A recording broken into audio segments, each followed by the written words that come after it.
I have always been amused by a kind of a paradox. Suppose you go around and ask people. The United States, as you know, before 1914 had completely free immigration. Anybody could get on a boat and come to these shores, and if he landed on Ellis Island, he was an immigrant. Was that a good thing or a bad thing? You will find hardly a soul who will say it was a bad thing. Almost everybody will say it was a good thing. But then I suppose I say to the same people, but now what about today? Do you think we should have free immigration? Oh, no, they'll say, we couldn't possibly have free immigration today. Why, that would flood us with immigrants from India and God knows where. We'd be driven down to a bare subsistence level. What's the difference? How can people be so inconsistent? Why is it that free immigration was a good thing before 1914 and free immigration is a bad thing today? Well, there's a sense in which that answer is right. There's a sense in which free immigration, in the same sense as we had it before 1914, is not possible today. Why not? Because it is one thing to have free immigration to jobs. It is another thing to have free immigration to welfare. And you cannot have both.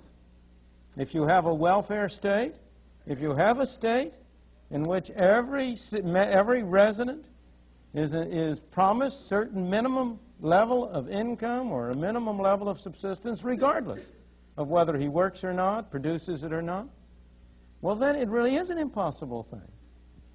If you have free immigration in the way in which we had it before 1914, everybody benefited. The people who were here benefited. The people who came benefited. Because nobody would come unless he or his family thought he would do better here than he would elsewhere. And the new immigrants provided additional resources, provided additional possibilities for the people already here. So everybody could mutually benefit. But on the other hand, if you come under circumstances where each person is entitled to a pro rata share of the pot, to take the extreme example, or even to a low level of the pot, then the effect of that situation is that free immigration would mean a reduction of everybody to the same uniform level. Of course, I'm exaggerating. It wouldn't go quite that far, but it would go in that direction. And it is that perception that leads people to adopt what at first seem like inconsistent values. Look, for example, at the obvious, immediate, practical case of illegal Mexican immigration. Now, that Mexican immigration over the border is a good thing. It's a good thing for the illegal immigrants. It's a good thing for the United States. It's a good thing for the citizens of the country. But it's only good so long as it's illegal.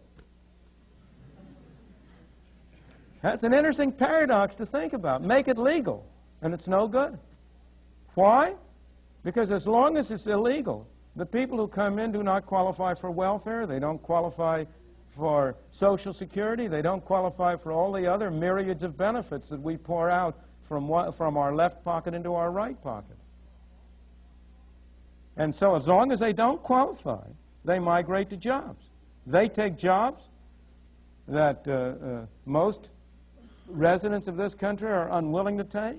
They provide employers with workers of a kind they cannot get. They're hard workers, they're good workers, and they are clearly better off. If you ever want to know how what people prefer, the surest sign is how they vote with their feet. And there is no doubt how the braceros vote.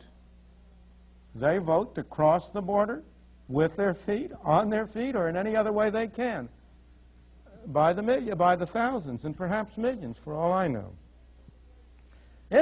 Illegal immigration is fascinating because it shows not only the main point I'm trying to bring out now, how interconnected are the various aspects of freedom, how interconnected is the problem of governmental arrangements for welfare and governmental arrangements for immigration and other things. But it shows a very different point that's kind of a digression.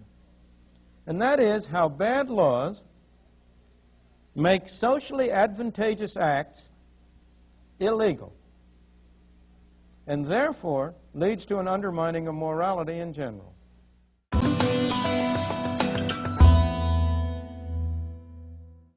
In relation to your statements as far as Mexican immigration go, I'd like to make the following comment, and that is that it seems to me that Mexican immigrants have a choice between, on one hand, staying in Mexico and getting what life they can, which to me seems like trying to evade starvation as long as possible, or crossing the river and then taking the job that they have available.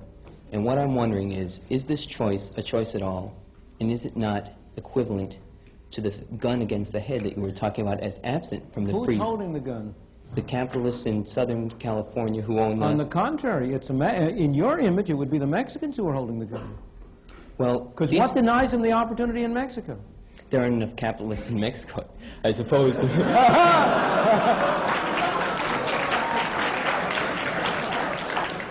Not enough jobs available. Obviously, they have two bad choices. Mm-hmm. That doesn't mean that one isn't better than the other. Well, and yeah, you I must agree. distinguish sharply between the somebody giving you a choice, which is not a very satisfactory one, and somebody imposing something on you. Nobody is holding a gun to the head of these people and saying they should come to California. They are coming there because they believe they can have a better life for themselves and their children. They can have a better one, yes, but is it a life... All right, as you said yourself, no American would like to do these jobs. No, it's not that no American would like to. Many Americans would be perfectly willing to if that were their only alternative, but the Americans have better opportunities. Fine. How did the Americans get to have those opportunities? By being American citizens? Is that the point No, you're trying to... by initially going through stages similar to that which the Mexicans are going through. So You know, people don't come full-blown into the world. The nations don't come full-blown into the world with skills and capital and so on. That all has to be derived through a long historical process. I agree. And what's the alternative? If you say, well, we're willing to have the Mexicans in only if they can be supported at the level at which the Americans are supported, then you're condemning them to stay in Mexico. Mm-hmm. But isn't So it true... don't hurt them in order to help them. Isn't it true that the wine growers in Southern California would prefer to have these Mexicans working at the rate they are working at than they would to have Americans come in and demand higher wages because of the alternatives they have? They would prefer to pay lower wages rather than higher wages. You'd like to pay lower prices for the things you buy rather than higher prices. Of course. That's the whole system. That's exactly the system. And if you say to the Mexicans, you may not offer to work for lower wages, then you're denying them the only weapon they have.